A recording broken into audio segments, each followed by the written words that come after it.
कुछ और स्पेस के बारे में बात करते हैं। ये जो एनबीएफसी स्पेस है, इसमें एक तो ट्रेडिशनल एनबीएफसीज रही हैं जो कंज्यूमर ड्यूरेबल को फंड करके टेक्नोलॉजी की मदद से बहुत बड़ी बन गई। आपने ऑलरेडी खेली हैं कुछ उसमें से।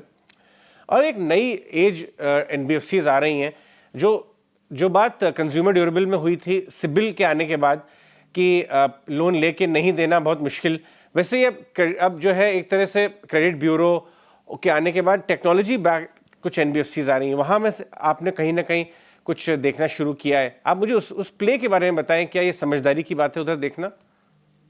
हाँ, तो एनबीएफसीज में जैसा आपने बोला कई किस्म के एनबीएफसीज हैं। एसेट फाइनेंसिंग है, इंफ्रा लेंडर्स हैं जैसे आरईसी, पीएफसी, इरिडा है, और नॉर्मल एनबीएफसीज हैं। तो कुछ छोटी एनबीएफसी, हमारा पूना वाला में हमारा एक्सपीरियंस बहुत अच्छा रहा मैनेजमेंट चेंज के बाद।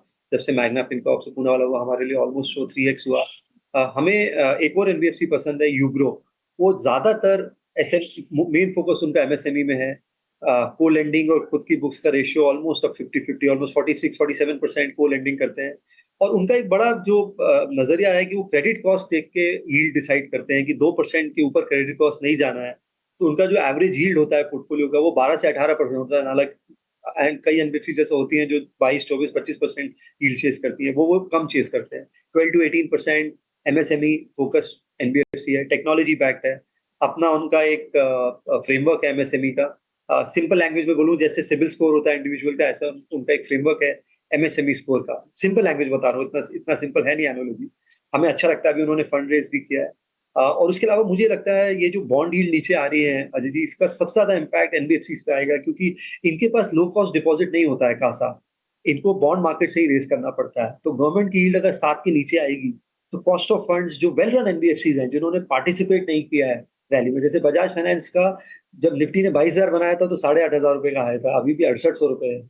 चोला है, श्रीराम है, जो अच्छी एनबीएफसीज हैं, मुझे लगता है वहां भी अपॉर्चुनिटी आएगी जैसे जैसे बॉन्ड यील्ड नीचे आती है। गुरमीत, बैंक्स, हम लेंडर्स की बात कर ही रहे हैं तो बैंक्स के बारे में बात कर लेते हैं। किस हिस्से में आपको बैंक्स में सबसे ज़्यादा कंफर्ट आ रहा है, जहाँ ग्रोथ अच्छी है अर्निंग्स की, एसेट क्वालिटी वगैरह, डिपॉजिट का इशू कंट्रोल में है और रिस्क रिवॉर्ड भी सही हो? देखिए, एक जहां मुझे लगता है हम सबकी लर्निंग हुई है मार्केट में, वो पीएसयू बैंक है, क्योंकि सब उसको एक ही ब्रश से पेंट करते थे। मैंने पिछले 2 क्वार्टर में जो टॉप 5-6 पीएसयू बैंक्स हैं, उनका आरओए निकाला 2 क्वार्टर का। और मैंने शायद 10 साल में पहली बार कंसिस्टेंटली 1% आरओए देखा है। फिर हम लेवल 2 गए, हमने देखा ये आरओए जो 1% अचीव हो रहा है, ये कितना ऑपरेटिंग मेट्रिक से हो रहा है और कितना रिकवरी और ट्रेजरी गेन से हो रहा है। तो जब हमने डिफरेंशिएट किया तो हमें 3-4 बैंक्स और दिखे जो कोर ऑपरेटिंग मेट्रिक्स पे भी अच्छा कर रहे हैं। एसबीआई क्लियरली लीडर है। हमें बैंक ऑफ बड़ौदा में भी काफी इंप्रूवमेंट दिखा, कुछ हद तक हमें वो थोड़ा बहुत अर्ली साइंस हमें पीएनबी में भी दिखे। तो मुझे लगता है पीएसयू बैंक्स, मुझे लगता है थोड़ा सा री रेटिंग और करेंगे। रिकॉर्ड प्रॉफिट किया है पिछले 1-2 सालों में। और एक मुझे लगता है कुछ एक जगह, कुछ एक पीएसयू बैंक सिर्फ रिकवरी और टेजरी गेन के उस पर अच्छे नंबर रिपोर्ट कर रहे हैं, जबकि ग्रॉस स्लिपेज बढ़ रहा है। तो वहां आपको थोड़ा सा केयरफुल रहना है। और मुझे लगता है एक लीडरशिप शिफ्ट हुआ है प्राइवेट बैंक में, आईसीआईसीआई और एक्सिस ने वो लीडरशिप ली है।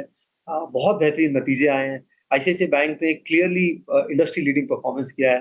थोड़ा सा स्टॉक ने कंसोलिडेट किया है, तो हम उसमें और पोजीशंस दे रहे हैं। और एचडीएफसी बैंक, मुझे ऐसा लगता है 1 क्वार्टर के बाद अजय जी, अगर ये इस क्वार्टर में शायद मुझे लगता है बॉटमिंग आउट हुई है निम्स की, अगर वो थोड़ा सा अच्छा क्रेडिट ग्रोथ दिखा सके, डिपॉजिट में ऑलरेडी शानदार 25% के आसपास मार्केट शेयर है उनका इंक्रीमेंटल डिपॉजिट में, तो मुझे लगता है एक वो स्टेबलाइजेशन होना शुरू हुआ है मर्जर का, और बेनिफिट्स देखने को मिलेंगे। और थोड़े से हम टीयर 2 बैंक्स जो हैं, मिड साइज बैंक्स हैं, जैसे फेडरल और आरबीएल, वहां पे भी थोड़ी सी पोजीशन। गुरमीत, हम बात करें पीएसयूज की तो नॉन बैंकिंग पीएसयूज में आपका कहाँ पे इंटरेस्ट है? कुछ है आपके पास पोर्टफोलियो में? अभी नहीं है? नहीं, हम आयरे डे तो मिस कर गए। और मुझे ऐसा लगता है कि थोड़ा सा यहाँ केयरफुल रहना चाहिए, क्योंकि यदि इनका एसेट क्लासिफिकेशन, एनपीए रिकॉग्निशन बड़ा डिफरेंट होता है नॉर्मल एनबीएफसीज और बैंक से। और आपको कभी भी कोई पास्ट एक्सपीरियंस में देखिए, और आप अगर आपको बैंक्स 2 के बुक वैल्यू पे मिलते हैं और स्टेट रन एनबीएफसीज या एसेट फाइनेंस या इंफ्रा लेंडर 3 या 4 के बुक वैल्यू पे मिलते हैं, तो रिलेटिवली बैंक ज्यादा बेटर पोजिशन है। रिलेटिव रिस्क रिवॉर्ड वहाँ पे ज्यादा अच्छा है। और बहुत सारे लॉन्ग जेस्टेशन प्रोजेक्ट्स को ये फंड करते हैं। कहीं भी किसी प्रोजेक्ट में कुछ छोटा मोटा कभी नेगेटिव न्यूज या एक्सीडेंट आ सकता है, तो मेरे हिसाब से उस पॉकेट में थोड़ा सा प्रॉफिट बुकिंग करना चाहिए, चाहे वो पीएफसी हो, आरईसी हो। मेरा मेरा बहुत नेगेटिव व्यू नहीं है उनको लेके, बट क्योंकि इतना तेज प्राइस मूवमेंट आया है, तो कोई हार्म नहीं है थोड़ा सा सम पार्ट ऑफ द कुछ पार्ट उसमें आप अगर प्रॉफिटेबल कर सकते राइट।